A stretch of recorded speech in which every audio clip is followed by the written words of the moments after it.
Welcome back to the Help Me Rhonda show. This week, I have got someone that's going to completely blow you away. In fact, this woman is a thought leader in wealth creation, but she's on a mission to deconstruct financial slavery in women that we are facing today. So it's time to introduce Leah Steele, the wealth witch, to the show. How are you, darling? Good. So excited to be here. I'm really glad that you're here. So first off, we have to start. What is this deconstructing financial slavery? Let's start there. What does that even mean?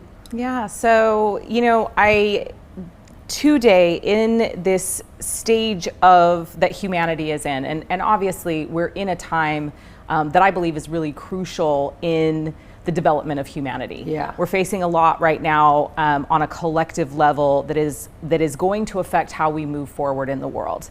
And one of the things that I really believe that this time is here to do and show us is how we've been controlled and manipulated by a global financial agenda. So essentially, I believe that each and every person is conditioned and programmed from the time they take their first breath on this planet to be a compliant commodity. And what that means is that we're raised to operate inside a system where our work, sweat, our labor serves an elite group of people that oversee a global financial agenda. And essentially that we're all born into financial slavery. That's a really powerful statement. I mean, if you think about it, there's going to be a lot of people that might have a lot to say about that, right? I mean, the way that, especially for women, because you're primarily working with women, right? Yep. I mean, women notoriously, we have been suppressed, if you will, for centuries. And now you are cracking open the belief system in women. Tell me more about that. Like, what is it that you're doing, and why is this so big for you? And where did this even start? Yeah, so, I really believe that women are the foundation of the collective, and that we are the most powerful creators in the collective. And so it's really important, I feel like it's time right now for us to step fully into our divine purpose on this planet, which is to create and to change the world. And we don't do that when we're not properly resourced. And so for me, I'm very, very passionate about helping women deconstruct their financial programming and conditioning, and really step into their divine birthright, which I believe is to be wealthy in all areas of their lives. Yes, all right. So you talked about conditioning. So you mean what women have gone through from their families? Is it ancestral? Where do you think that comes from? Because we were born all the same.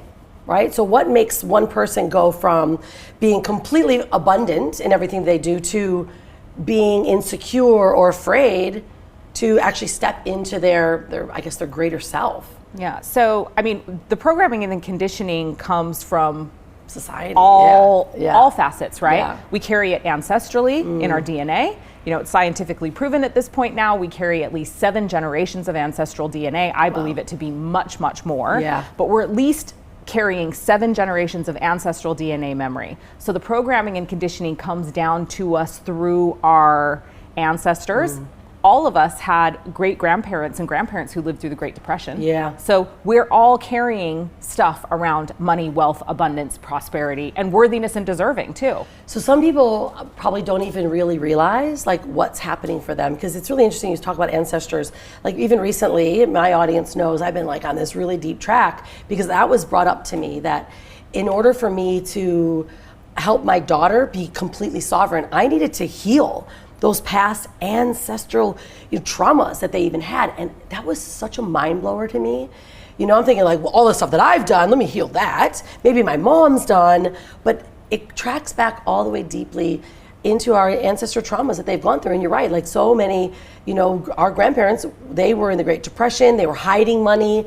So you think that actually flows into then the way and the belief systems that women even have in even talking about wealth? Yeah, absolutely. Absolutely. Yeah. So how are you cracking that open?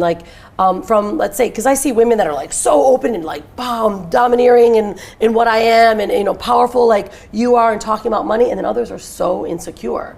Are those the women that you're working with, and how do you get them to start talking about debt, about wealth, about opening themselves up? So, I think that the thing that's interesting to me is that money, I believe, is really just the gateway drug to spiritual development, because everybody has money stuff. Like, It doesn't matter if you were born into a wealthy family or you were born into a poor family. You have programming and conditioning around money.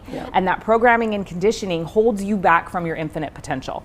So for me, I work with women that are in a place in their lives where they are tired of feeling controlled by money. They are tired of feeling like money controls them and dictates what they can or can't do in their life. And they want to be free. Like us, they want to live a life where money is a resource and an ally. And so those are the women that come to me, that come to work with me to help them deconstruct that ancestral DNA trauma, to deconstruct the programming and conditioning that they received from their parents, from society, from the collective as a whole. And they're women that are really ready to look at a different way of doing life. I really love this because it's a big topic. I mean, a lot of people can be watching and they're thinking, you know what, that's really me. And many are putting up that facade that's like, I'm hustling because we have lived in this pressure cooker. And really it's been a very masculine energy that we've been living in, right? So you and I both, I was in corporate and I was in a man's world. And I was taught to fight and taught to be that, in order to be successful, you have to be that bitch, that one in the corner that's like, just the bulldog. But that doesn't have to happen anymore. I think there's a big shift that's happening in women because we're starting to really see that our nurturing self is actually what creates flow. And I look at money as currency, right? It's just energy flow. And so are you saying that now the age that we're moving into is creating more of a space for women to flourish and to actually create? What do you think is actually happening energetically? I think obviously we've moved out of the Piscean age. We've moved into the age of Aquarius. This is the very feminine energy. And this energy and this age is all about spirituality and technology and knowledge and wisdom. And it's not about the individual. It's not about the last 240-year cycle in particular has been all about mastery of the material plane and the individual. And so we're moving more into an age now that's about the collective, and women are about the collective. And so for us, we desire to see the collective rise. We desire to see our children rise. We desire to see our communities rise. And I really, truly believe that this energy that we have right now on this planet is really, really supportive of women stepping out of that, I guess what is perceived in most cases to be very masculine way of doing business, action-oriented, risk-taking, forward momentum, drive, power, like sustainability in that way, and into more of a place where we're able to create from an authentic, more holistic viewpoint. I was just reading a study that was done, and they talked about like by the age or the year 2025 that women will add $1.5 trillion to the GDP, and that in developed countries, when a woman's given $1, they turn it into 12. However, when a man takes $1, it actually goes and turns into a -2 to 3. Like, why do you think that is? Like, where is that derived? Is it from this consciousness that women have for giving back? And it's not that hold frequency? Well, we give life, we create, right? And so our nature is to reproduce. Our nature is to create. Like, it's a very innate part of who we are and what we're on this planet to do.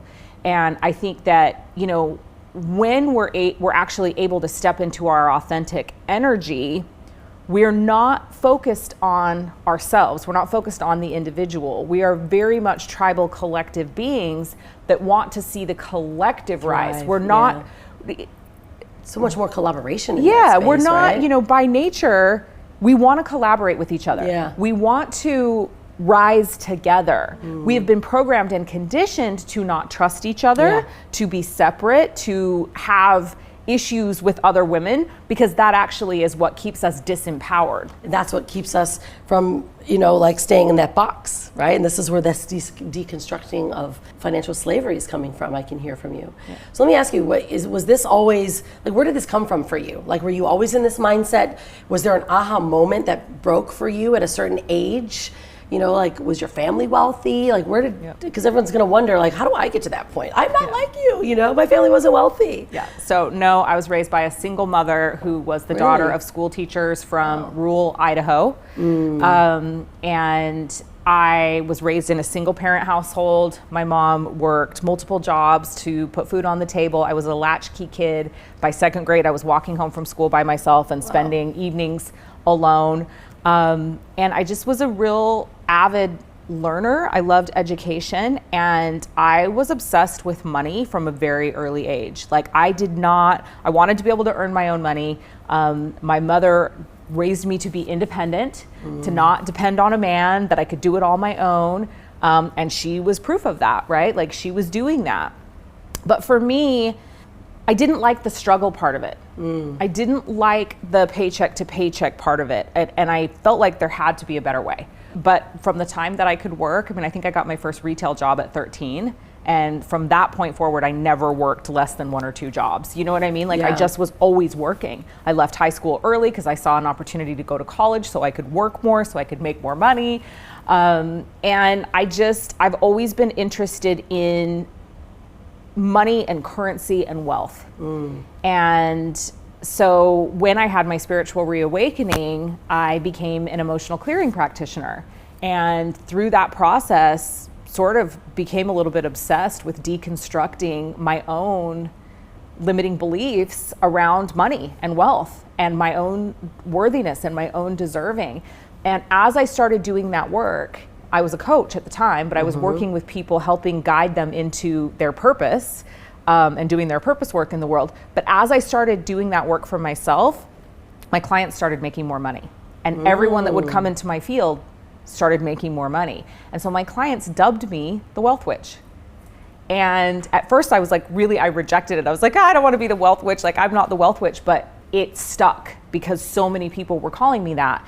And eventually I started doing the same for other people, helping them deconstruct their limiting beliefs and their programming and their conditioning. Wow. All right. So I love this. So this wealth witch, it can have some negative connotations, right? People are like, whoa, wait a minute. This woman is bringing spirituality into wealth creation, right? And now you're a witch at it, right? Because that's got such a negative connotation to that. How do you explain that when someone asks, what is the wealth witch? Like, how would you even express what that is? Yeah. So, I think really what I do is that I'm a wealth creation strategist, but I do it through a means of empowering women to step into their divine gifts and their purpose. And then obviously helping them repattern their wealth stories and their wealth beliefs, and deconstruct that programming and conditioning that, they came to this earth with and that has been put upon them since they arrived here. But for me, I'm a highly intuitive person. And how important that is in business. Yeah. And so that is the thing that I really truly desire to activate in women, is that their inner innate knowing that they are here to be creators, that they're here to be healers, that they're here to actually heal this planet. And that to me is what the word witch was. Yeah. When the Inquisition happened. But that's why they burned us at the stake, right? They were afraid of our power. Yep. Yeah. So there's a beautiful thing in reclaiming that, especially as we're helping women step into financial sovereignty, because we have to take back our power. And, when we talk about that thing of women being separated and having to be in competition with each other, that was by design. And the Inquisition did that really beautifully, because you were called a witch. And then if you turned in 5 of your friends, then you were going to be set free. But ultimately you weren't. You were burned anyway. Yeah. But women turned on women. And so now we have this real deep-rooted distrust between each other, which prevents us from collaborating, which prevents us from rising, and it all serves, again, this agenda. Yeah. Yeah, so how do you see then where things are going? Do you see that there's a shift in what's happening and that women are becoming more awakened to the fact that this has been a trick, pretty much, that they've been, walked down the path of, of despair, if you will. Yeah, I mean, you know, I think the sad thing to me is I feel like there are so many women that are still so caught up in this game and in this rat race. Yeah. But I do see women waking up, and you know, I think the more of us that step into powerful collaborations and show other women that we can be friends, we can be business partners, we can have very financially and spiritually abundant relationships, that more women will wake up to it. You know, I think that people on the planet are waking up en masse right now, but that global financial agenda is not going to let go easily. And so what we're seeing now is the power play, right? We're trying to control people more. We're trying to manipulate people more. And so, you know, there's a lot of the world that's behind it. Yeah, there's a lot of the world that's buying into that. And then, you know, we're very lucky that there's a lot of women, are very powerful women around us that are stepping into positions of leadership and showing other women what can be done. Yeah, absolutely. You know, many might look at you from the outside and be like, wow, she's like so powerful, and almost like you're, you know, a bit unapproachable, right? Those that are from the outside. I know that's happened to me in the past.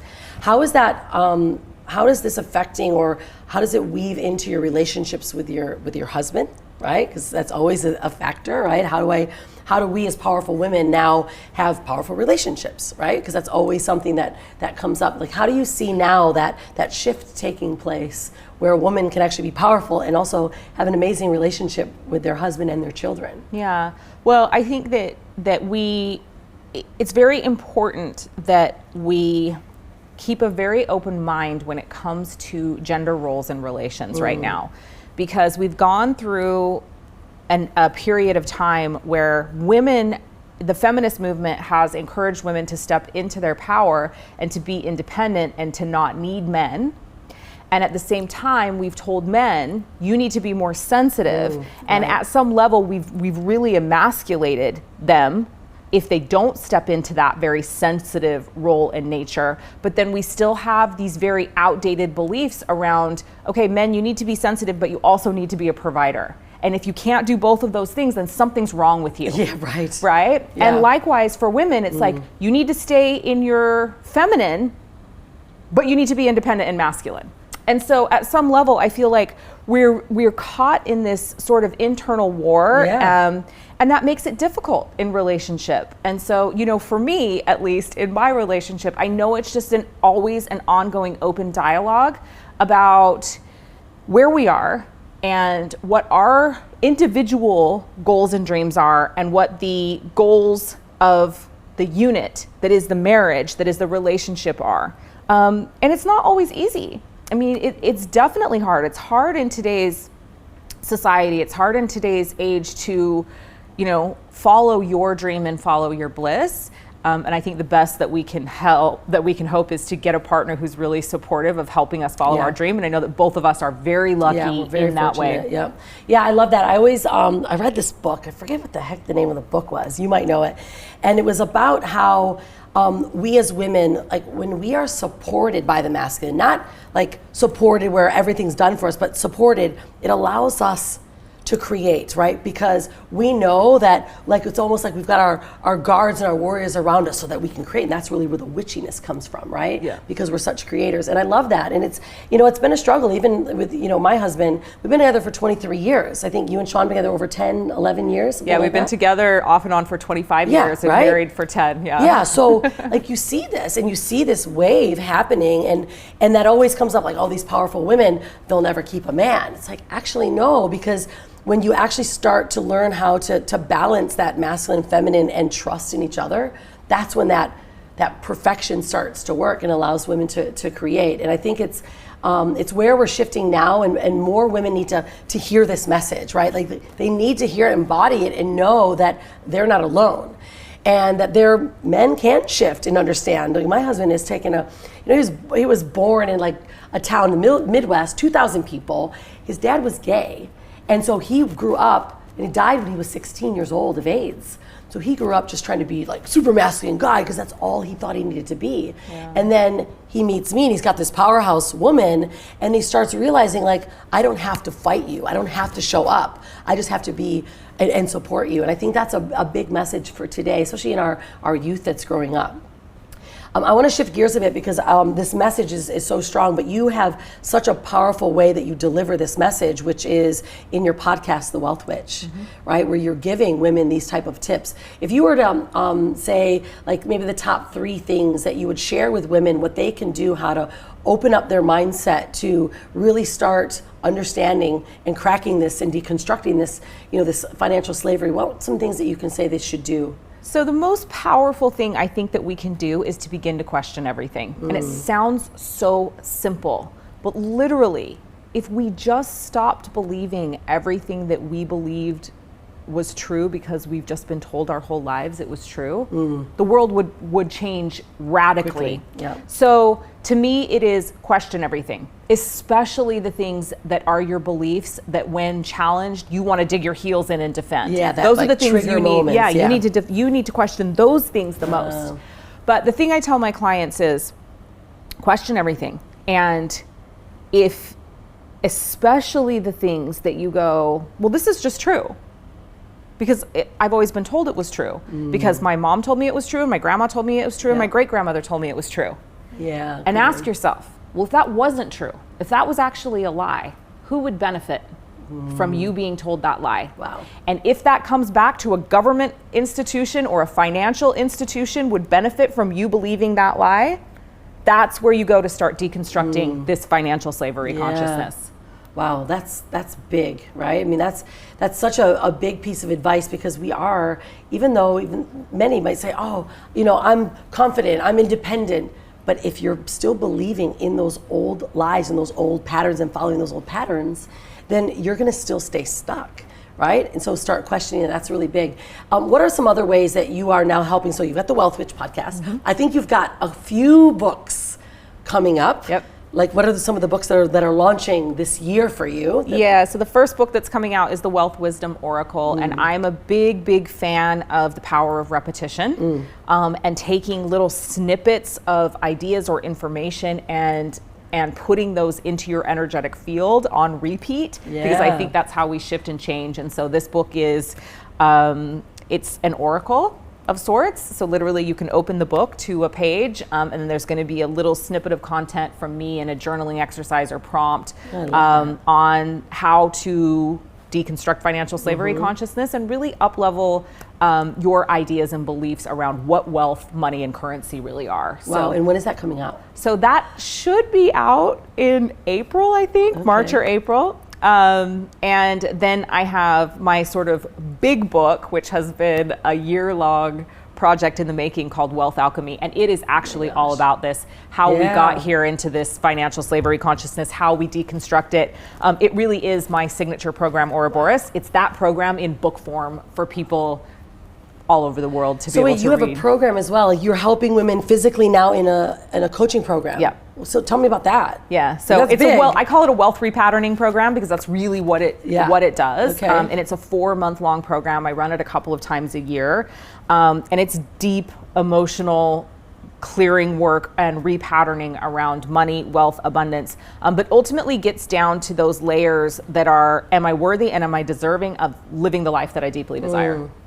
All right, that's a big one. And I know that my audience for sure is going to want to know how to find you. Yep. So if they were looking for these, not only the book, The Wealth Witch, I'm sure you're on iTunes then with The Wealth Witch. I'm everywhere that podcasts are streamed with The Wealth Witch, which is great. And then my website is just theleahsteele.com. All right, I love that. Is there anything that you would say that you want to leave with our audience that they really need to start looking at right now? Because we're looking at trends. I mean, there is a shift and there's a consciousness that's happening right now.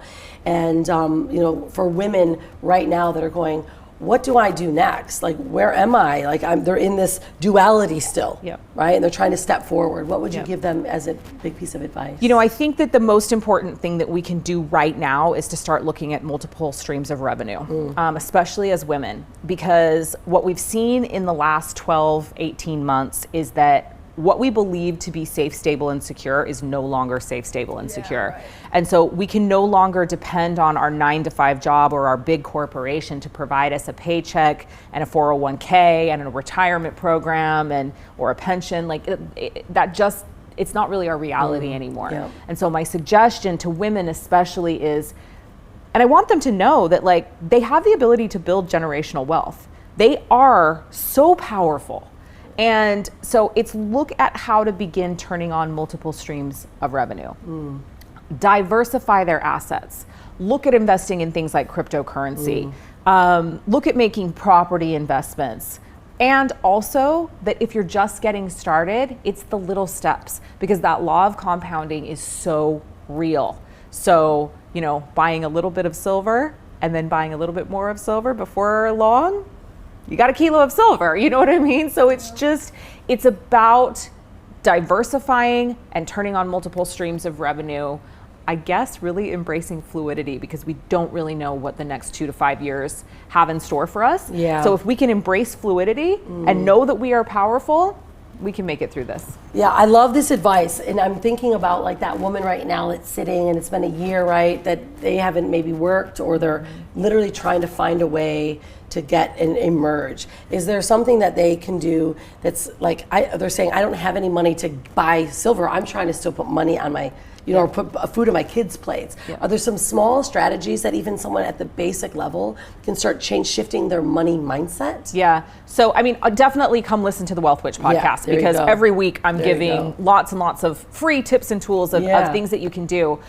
I really do believe that this thing we talked about earlier, though, around questioning everything, what it does is it actually repatterns these neurotransmitters so that we are able to open up to see things that we weren't able to see before, that we're able to see ways of making money in different ways. We're able to see the opportunities that we have to pull in different income streams. And so that to me is really, it's like start doing the work. Start cultivating a deep connection to your higher self and be disciplined. Are there any, because that's a big one right there. I think even that alone, are there any rituals that you do or that someone can actually do to start just dropping in?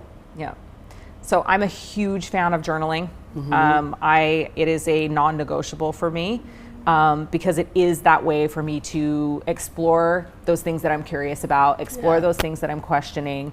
But my most simple thing is every morning I start my day asking, how would you have me serve? How would you have me serve? What is in the collective and my community and my family's highest and best interest for me to do today? Yeah. And then I do that thing. And every night when I go to bed, I check in and I ask myself where I fell out of alignment with that thing, and where I could have done better. And it's not about a judgment, but it's about, okay, we're all human, we make mistakes. It's like, okay, I fell out of alignment here, I didn't do the thing I was directed to do here, and I make a commitment to do better the next day. And that has changed my life. Wow. I absolutely love it, Leah. Thank you so much for being here. I want to make sure that our audience follows you and goes to the Wealth Witch, because what you talk about, I know there's so many more layers, and I know your book is going to outlay that, and the education that you're giving in the Wealth Witch podcast is going to be something that everyone deserves to hear. Thank you so much for being here. Can you imagine asking yourself, how am I here to serve? And you start questioning all those things that have been programmed to you, that your mother told you, your grandmother told you, that you thought were real. Your belief system around wealth, that I can actually create generational wealth, that I'm being closed in, and that I need to deconstruct my thought patterns around wealth, and that I'm being a slave. Like, really, I want you to think about that stuff. That's been the topic of today, and I want all of you to leave right now to go to the Wealth Witch podcast. Make sure that you're highlighting that, getting notifications when she drops a new podcast every week, because you're going to want to be part of this conversation, because we as women deserve to be sovereign. We are here, we've got children, we are here to lead the charge and to create a new earth. All right, everyone, thank you so much for being here. I'm gonna leave you with this. If you're gonna create a brand, create a sexy brand. And if you're gonna be anything, be unstoppable. We'll see you on the next show.